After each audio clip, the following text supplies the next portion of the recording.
Most of us, we spend a lot of time ruminating on things that happen in our lives. And what I learned in positive psychology is that happy individuals spend time visualizing. So you think that someone is just happy, but they're not just happy. They have the good habit of thinking on the and focusing on the positive sides of life.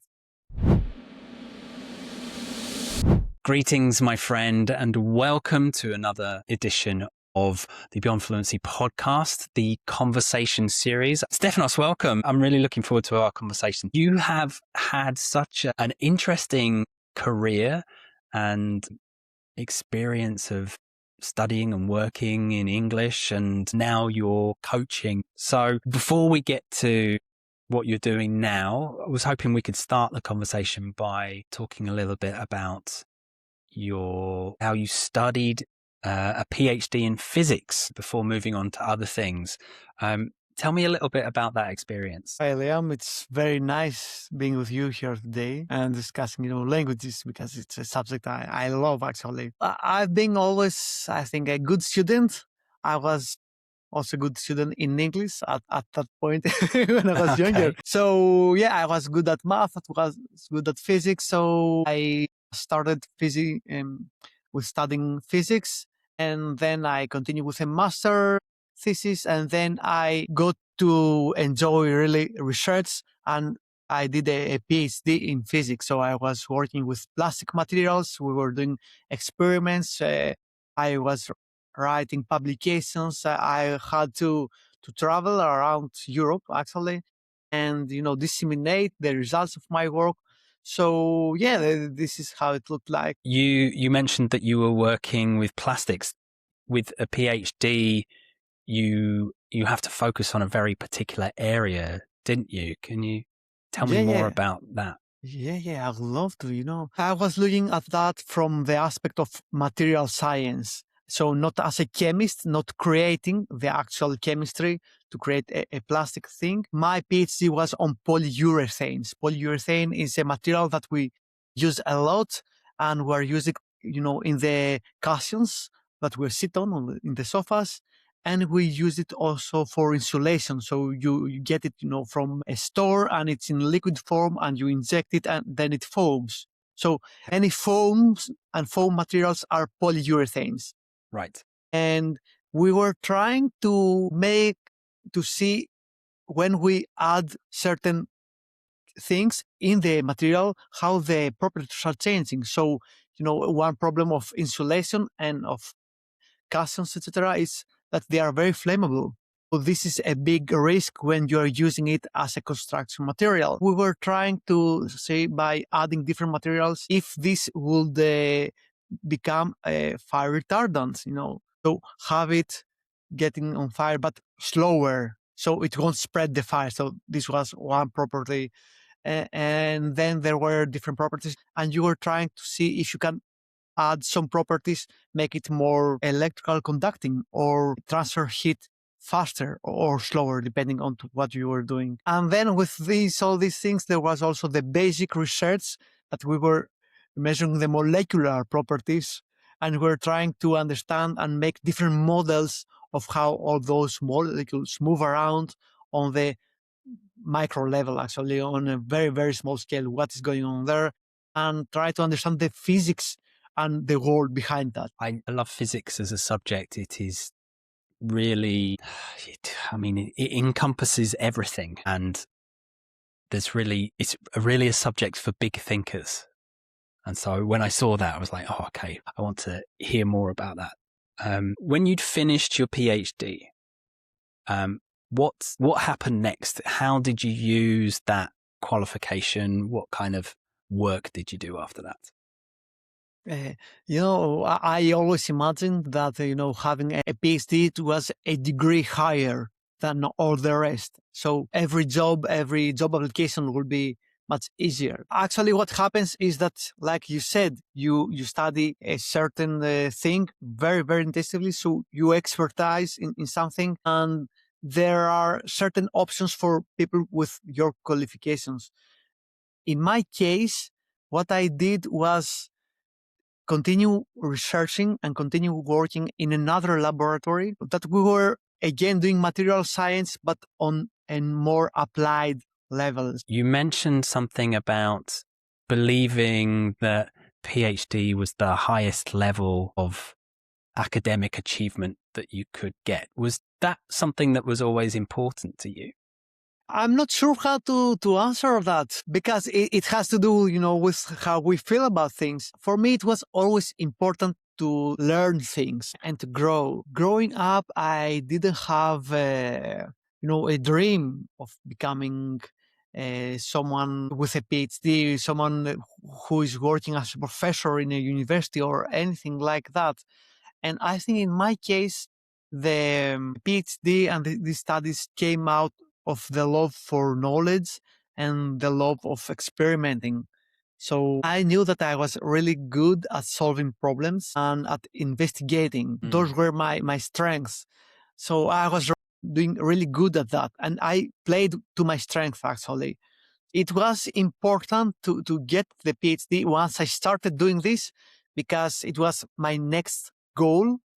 And it was something that, I knew that it would take a lot of years and a lot of struggle, or it could be done faster and smarter. I started and saying, okay, if I'm a good researcher, I'm a good scientist. What does a good scientist do? He makes publications. So I was making publications. He makes talks. So I was making talks. He's trying to finish a project. So I tried to finish the project. The PhD for me came as a goal after I've started on that. Right. Okay. So you were ticking the boxes of the goals that were associated to that higher hard goal of achieving the PhD. Yeah, exactly. Right. Okay. Interesting. And then from after researching and applying your knowledge in the field of materials, polyurethane, you moved into project management. How did that happen? That's the most interesting question, actually. I have, a lot of friends who have done their PhDs. I have a lot of people in my circle of friends. So at some point, 70% of my friends were PhD owners. And I was following their careers and I was trying to understand what they did with that. There are a couple of them who are now professors in the university. And what I've seen by observing what they did, they didn't have that many opportunities and that many options in what they wanted to do. I mean, you are living now in Italy. If I wanted to say, okay, I want to be a professor in the Naples University, there's no such an option. If I want to become a professor, then I'll have to travel around the world for a couple of years, changing from city to city and from country to country, following the positions in universities until I become a tenure somewhere. And no one knows where that somewhere might be. I have some friends who became professors in China. Some of them were in Poland. Some of them were in Greece. And no one chose the actual university they were working on. And that thing had a big impact in their personal lives and their social lives. They couldn't maintain a steady circle of friends. They couldn't maintain a girlfriend, a wife. Right. And I realized that, okay, this was something I didn't care that much. Okay, traveling around can be fun, but I realized that in my case, I needed some kind of stability. I needed friends. I needed to be with my girlfriend. I needed to have roots somewhere.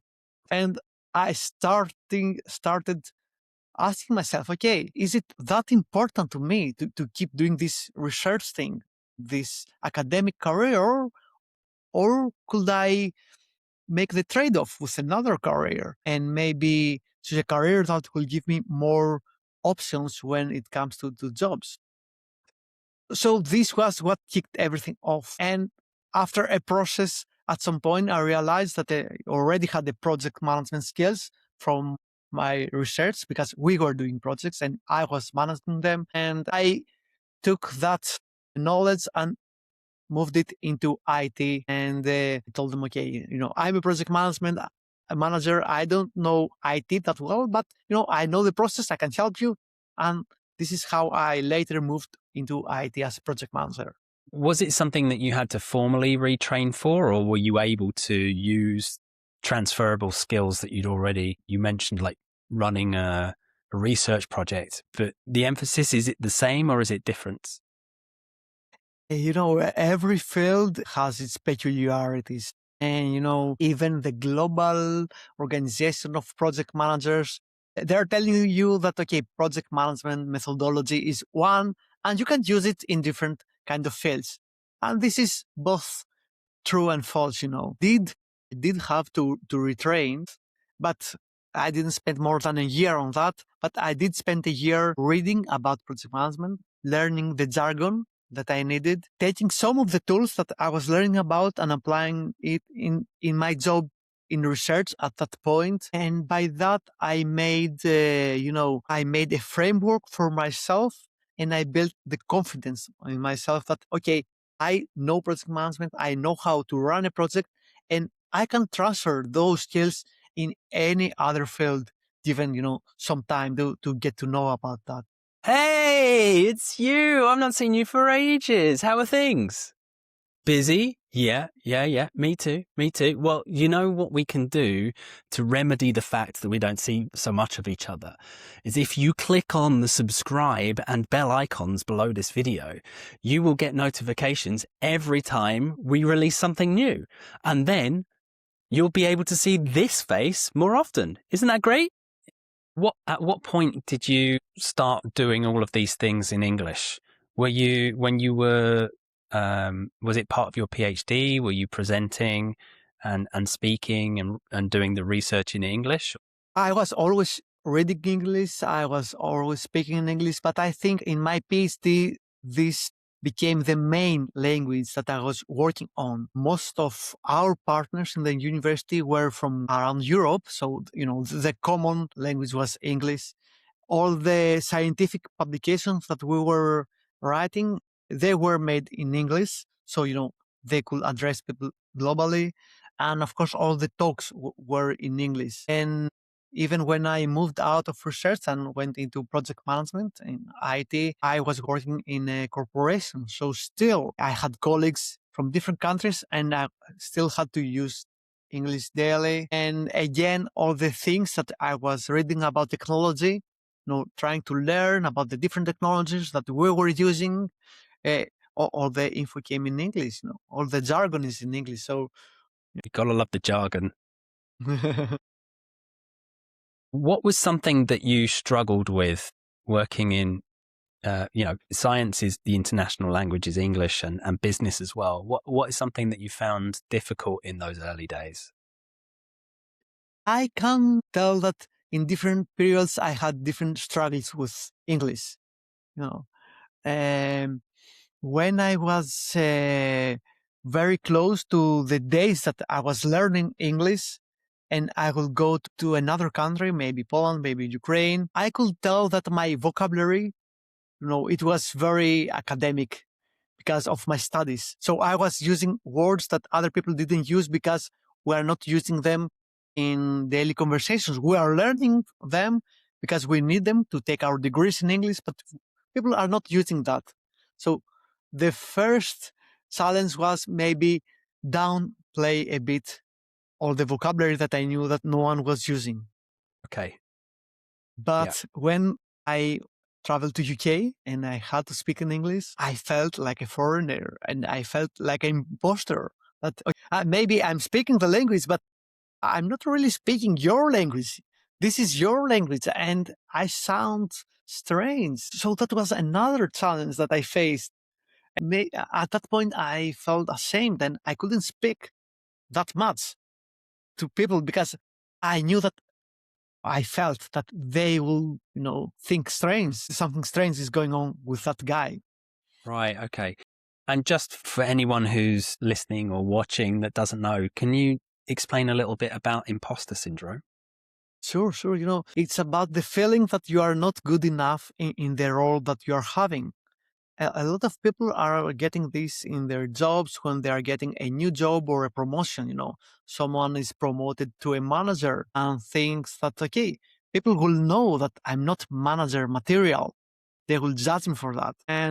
But this is just a feeling. Other people, they don't care. They care for their own selves, but you feel like that and you can't quite work and be creative. It holds you back from performing in the way that you can because you're in an uncomfortable environment in your mind. Yeah. And you're trying, to compensate by maybe working more hours or hiding in the meeting rooms or, trying to stay out of the view of other people or maybe getting into in front of everyone and challenging everyone. People are addressing this differently based on how they feel and their lives and how they grew up. But still, the emotion is that, okay, I'm not comfortable in my role and other people can tell that I'm not good at that. Right. Okay. So yeah, the I am not enough internally is expressed in different ways externally. I think it's a very common problem in the modern age where the expectations that we set ourselves and the expectations of the role and the companies that we work for seem to grow every year. What was something that you did? How did you manage it? How did you overcome that sense of not feeling like you belong? When I was in UK at that point, I think I didn't manage it. I just waited it out until I got back. Okay. But, even after that, I can tell that, because I'm speaking with different people from different countries, I can see how the different way that we pronunciate things or the different ways that we think affect our communication a lot. At some point, because, I was doing as a coach now, I was doing a lot of work with videos, with reels, with podcasts, with talks in English. And I wanted to address people whose language was natively English, people from the US, from UK, from Australia, everyone. And I realized that still I'm not feeling confident enough to speak my mind. I decided to take a course at that point on learning pronunciation. And I did learn a lot. I started noticing differences in pronunciation between different countries or in the same country still. And I started noticing patterns. And this gave me, the confidence to realize that, okay, my English are not perfect. They can improve. There's not a correct way to speak English, even Right. as a native. Oh God, yeah, that's definitely true. If you met some of the people from the area of London where I grew up, you would definitely see how English people's grammar and pronunciation can also be terrible. So there is no such thing as perfect English, as I like to say. Yeah, because the language is fluid and it's growing and it's developing and now we're having. I was reading some research about how different words are coming up in our spoken language more and more ever since ChatGPT became something that where everyone use because ChatGPT uses some words a lot and we are getting now trained through ChatGPT and Right. we're using Yes. those words in our speaking language. So that Yes. Yeah. I've heard about this and it's especially an issue with young people who are not questioning the results that they get from using these chatbots. And so the language is being slowly integrated from generation to generation. Yeah, I no, that's equal parts interesting and scary, I think. One of the things I love about English, though, is the fact that it is, as you say, it's a fluid language. It's constantly evolving.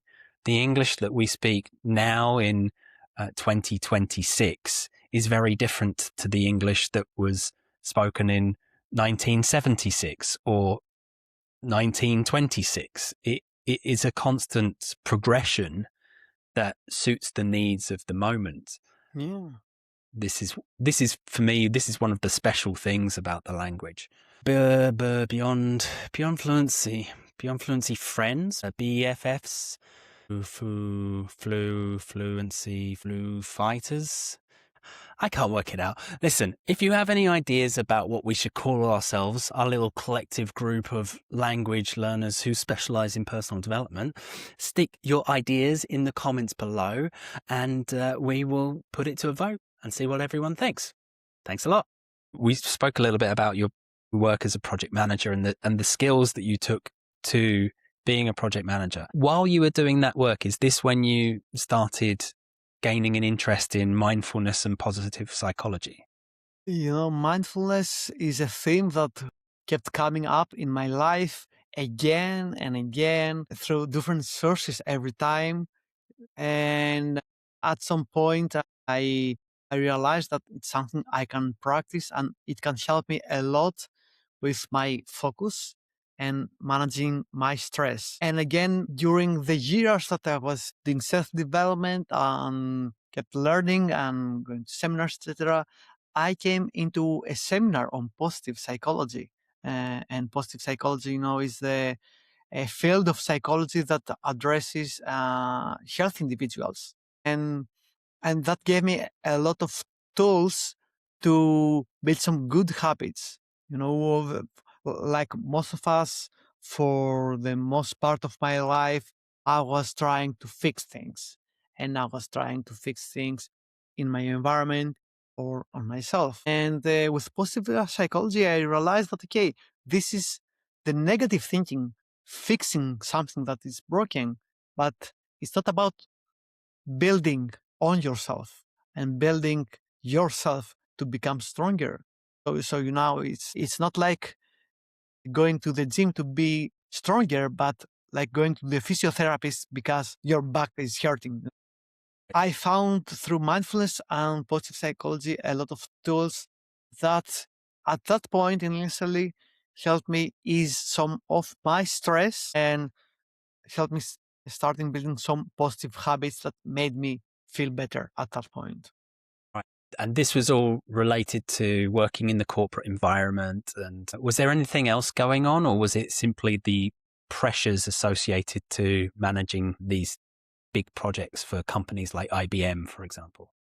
It was even during working in the research, I realized that, there's a lot of stress and a lot of expectations that, they're not manageable. Actually, you don't manage the results of a project. You don't know what will come out of that or for an experiment. And when you are moving to the corporate and you have a client and a contract that might be millions of euros, there is a lot of stress for a person to carry on. And I realized that this is not manageable just by, working harder or by trying harder. And I did. Oh, good. I did try working harder. But it's as they say, the work will never be done. Will be done, but the work, you will be getting emails the day that you will die. Someone will email you that day asking for something. So this is at that point, I had some personal issues in my life. I was mildly depressed. So I found some help and some support and some soothing for how I was feeling at that point through mindfulness and through positive psychology. I started building some good habits to help me feeling better every day. And good habits can be, exercising or journaling or practicing gratitude or spending some time with your loved ones, with your girlfriend, your wife, your kids, or your friends. Right. Yeah. I read a book on positive psychology, I don't know, maybe 6-7 years ago that completely changed my perspective, which was The Happiness Advantage by Sean Acker. It was my first introduction to what positive psychology is, because for so many years, psychology is always focused on what is wrong with someone. It hasn't actually looked at what's right with people. How do they operate? What are the things that they do? How do they feel? When I looked at that, it was almost a instant switch in my head of, I can control these things. There are things that I can do which will help me be in the right place, like be happier, be more positive, but not the unrealistic positivity, but that sense of contentment where you have faith in yourself and your abilities. So it was a game changer for me reading that book. Most of us, we spend a lot of time ruminating on things that happen in our lives and focusing on reliving them, or the bad moments, or the fights we had, etc. And what I learned in positive psychology is that happy individuals spend time visualizing good things that happen in their lives, a great coffee they had, a great talk, the vacations that they spent. They think back on the good moments. And I was like, oh, okay. So people actually do that. I always spend some time on the bad moments, but never on the good ones. So you think that someone is just happy, but they're not just happy. They have the good habit of thinking on and focusing on the positive sides of life, because everyone has good and bad moments in their lives, but most of us focus on the negative ones to fix things. Well, I mean, we are primed as human beings to find the danger, to find the negative, right? These things are achievable, but we have to find a way to reprogram what we focus on. So that was the realization for me, is I am in control over what I pay attention to. Don't tell Ramps. It's just us talking right now. But what he really wants for his birthday this year is for you to like and subscribe this video so that we can build a bigger following. So if you like and subscribe this video, that would be really helpful. Thanks. What's an easy exercise that someone can do if they want to go through that process of retraining their brain to see things in a happier, more positive kind of way? There is a very nice exercise from Tony Robbins, and I love it because it's so easy to describe and so hard to implement, but you see real results. It's the 7-day positivity challenge, and it goes like this. For the next 7 days, every time that a negative thought will come up in your mind, you'll just stop it. You can say to yourself, stop it. Don't think that. Stop. So for 7 days straight, you restrain yourself from having negative thoughts. Right. And by the 4th or 5th day, you start to realize that you spend less time in a day having negative thoughts. So the rest of your day, you are having either positive or neutral or thoughts, or you are planning, or you are doing other things. And only this action will give you a boost. It will take off some of the burden that you keep adding on yourself day after day. You'll stop doing this. And by day 7, you feel differently. You are a different person. It's hard to do it, for years or decades, but it's trainable. And it's a small experiment, and you can see that just in 7 days, you can make progress.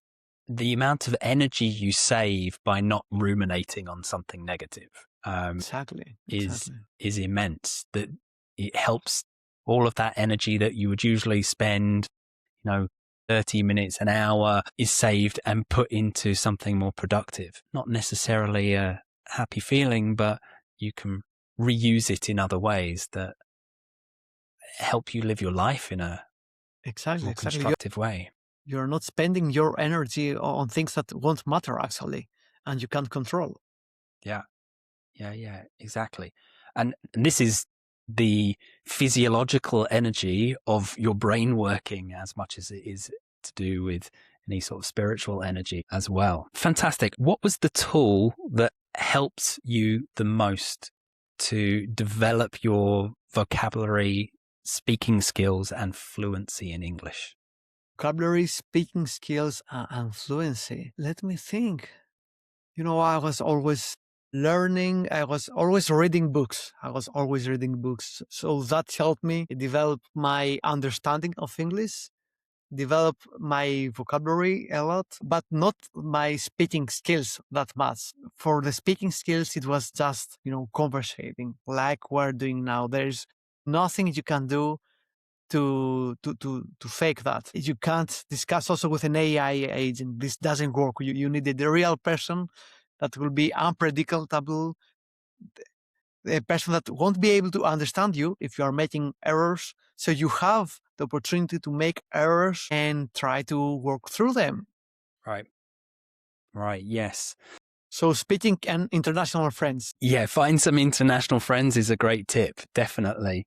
I think that you make a very good point that speaking to an AI, it is more predictable, right? You're probably going to reuse safe language that you already know. And unless you tell the AI to push you and challenge you with its responses, you're less likely to have situations where you maybe only understand 70% of what it's saying to you. Also, it takes away the pressure of if you're having that conversation, if you get 70% from a person, you have to keep going. You don't get many opportunities to stop to research what the word is that they've used that is written in the chat, and right, you have to keep going. You have to improvise based on what you've understood from the context. I remember in my early 20s, I was speaking with some international friends, and I always loved cooking, and we started talking about food. And I was passionate about that discussion, and I wanted to share some of the things I knew. I didn't know the words in English for the materials, and I wanted to tell them about certain physics that I was using, and I didn't know them. And I still remember the pain of not knowing how to express myself in English to tell my friends a recipe. So that gave me a lot of motivation at that point to learn about simple words, everyday words in English that I didn't know. This will motivate you, having a conversation that you care about and connecting with people you care about. We're learning language to connect, not just to train or to fake it or to get a job. We're learning to connect. Right. Absolutely. I agree. Our starting point is always interest. If you're not interested in what you're learning about, if it doesn't serve a purpose as well, it's going to be boring. If it's boring, you're not going to remember it anyway. So start with something that you're passionate about. If it's cooking, right, learn all of the actions to prepare your favorite meal so that you can describe to someone, if they enjoy it, how to do it, right? If it's a sport, can you, if you like football, can you explain the offside rule in English, right? These are the technicalities of having a deeper conversation about something that you enjoy. So this is often a starting place that we suggest to our listeners and our clients. It's very important. So far, we've gotten through to the product manager. We developed the interest of mindfulness and positive psychology to manage stress and expectations of working in the corporate environment. How did you go from there to what you're doing today as a coach for successful men? I always had an interest in self-development. I was reading a lot. I was reading a lot about science, and I was taking always the facts, what works, what doesn't work. And at some point I realized that many of the tools, that helped me build my life and my habits, they were teachable and they were trainable. And many of my friends didn't have them. And for me, it was strange because I was doing some stuff, but then I realized, okay, that I read about them, I trained, I had teachers as well who helped me, and those were things that were totally trainable. And when it comes to men, especially, I realized that, due to nature and due to nurture, there are certain tools that we don't have, emotional tools. Most, or actually every decision we're having has some emotional part in there. Who I'm gonna marry, what job I'm gonna do, in which country I'm gonna live. There is the logic part, And you can do it through a SWOT analysis, the strength and the weaknesses. There is also the part of, do I feel comfortable with this decision? Do I like it enough to bear the pain of the decision and carry all the trade-offs with me? Because we are not trained to really listen to our mind, to our body. We don't have the self-insight, and we don't have it because we never thought about this. We never trained it. But if we don't have the self-insight, then we are missing a lot of help in making great decisions for ourselves. And this is why a lot of people who are successful, because they are great, they are not happy. Because they are great at what they do, but they don't like it. They just did it. Right. Would you say that this also goes back to what we were talking about, expectations? Sure. There is certain expectations from society, from your parents, from the way you grew up, from what you thought that was important by observing the older people when you were a child. And we expect from ourselves to be rich, to have a big family, to be super happy, to have the best job there is. So we are going after those material goals. And material goals are good. I don't have any beef with them. But a lot of the times they're not aligning with what we want for ourselves. No, I was doing a PhD. It was not something that was necessary for me to be happy. I could be a professor, and I have friends who are now professors, and they're not happy with that decision. They work their ass off, literally, to get there. It's super, super hard. And they are not happy in that decision because they did it to satisfy, to get the next tick, to get the next checkbox. And they thought that when they get there, then they will have this feeling of satisfaction, of accomplishment. And it's not like that. The only prize you are getting for working hard is more work. So if it's not work that you enjoy, then it won't be a prize. It will be a burden. It will be something that will make you feel really, really bad.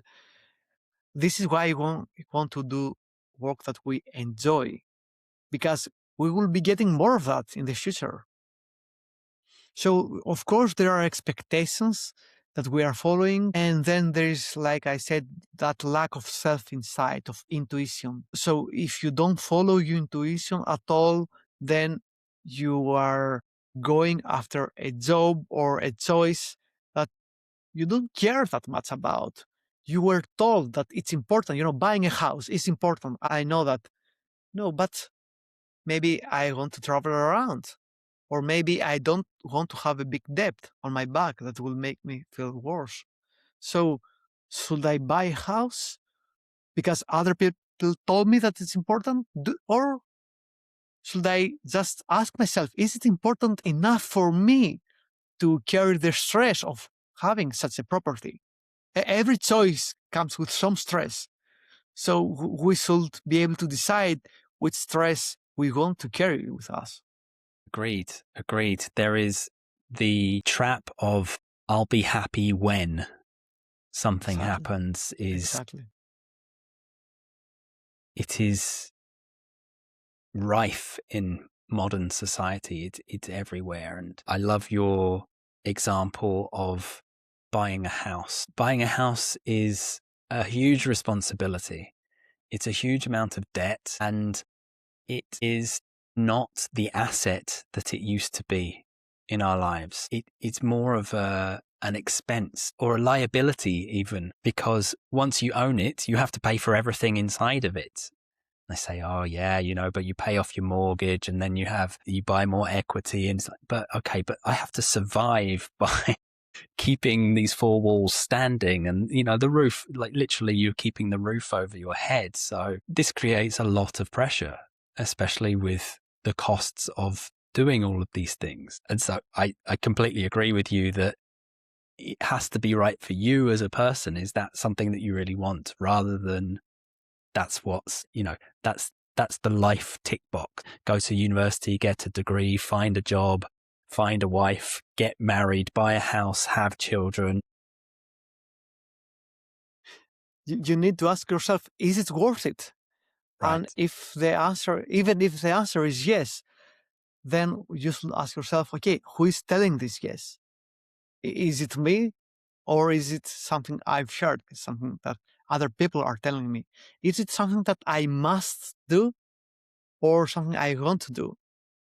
And I have this red flag every time I hear the word I must do something or I have to do something, Right. because you don't have to do anything. Right. Yes. And this is a really interesting language point for me. Is often we use have to because we feel obligation, right? So I have to stay late at work tonight. I have to pick up the kids from school. I have to buy a house. And it creates a negative assumption about that activity by making it an obligation. I often say to people, okay, swap have to for get to. And that small switch, it changes how you view the activity. I get to buy a house. That's amazing. I get to pick up my kids from school. That makes me really happy. I get to work later tonight on a project I'm really passionate about. It's a nice I shift. love it, because you're reframing the whole situation just by changing one word. 2 more questions. The first question is, who is the one person's work that you keep coming back to, or you recommend most to your friends, family, clients, anyone? Okay, so something inspiring. I was reading about Stoicism. I was reading about the art of never being wrong. It's about the dialectic way of discussing things. There is this super smart guy that has found all the ways that politicians and people who are good with words are addressing discussions, so they can always come on top of that. And in the end of the book, he's telling you that, okay, these are the tools that you can use. And now you should know that if you use them, then people won't like you. The people won't want to be with you, because you will make them feel uncomfortable. You are taking advantage of the discussion. You're monopolizing the discussion. So I loved this way of saying that, okay, you can do certain things, but they won't be good in the end. It was a way, to learn how people, politicians or lawyers, are using language, and then understand that, okay, this is not honest, and you shouldn't be like this. An interesting premise for a book, how someone can teach you the skills of how not to be wrong, but at the same time, there's a disclaimer saying, use at your own risk. You may not be popular if you do. I like that. Excellent. Okay. What's next for you, Stefanos? Where do you see this path that you're on taking you? I've been working for the past year on building some men's groups. So I'm trying to create a space where men can come in and really, really let go and discuss things that they wouldn't normally discuss with their friends in the pub, or their wives, or their relatives, where they can open up. And we are doing some of that work in person and some of that work online, trying to build a community. So I'm seeing myself growing that community, making something bigger out of that, and having more and more men building their emotional skills, their social skills, giving themselves the self-compassion they need, so they can keep growing as persons and keep living their lives, and get out of stress and burnout, and maybe move a bit on the positive scale of being happy, of enjoying life, of enjoying their relationships. And where can people find you if they're interested in your work, in joining the men's groups? What's the best place to get in contact? My alias is Mindful Life Coach, and people can find me on mindfullife.coach. This is my website, or on Instagram by looking for Mindful Life Coach. We will get all the links and put them in the show notes and the comments for you. Stefanos, thank you so much for the conversation today. Really interesting story of PhDs and project managing, and now working more closely with men, successful men, and the coaching. Do you have a thought for our audience that you can leave us with today? I'll leave you with something I heard from my teacher on positive psychology, that happiness is the ultimate currency. This is what we want to strive for. It's not, it's not USD, it's not euros, it's not crypto. It's happiness. That's the ultimate currency. This is why we're doing things to be happy. This is why we allow ourselves to carry a lot of burdens or stress. So we should always ask ourselves if what we are doing leads us to a happier life, a life of meaning. Amazing. What a lovely way to finish the episode. Thank you again for your time and for sharing your thoughts today. Great, Liam. Thank you. Thank you also.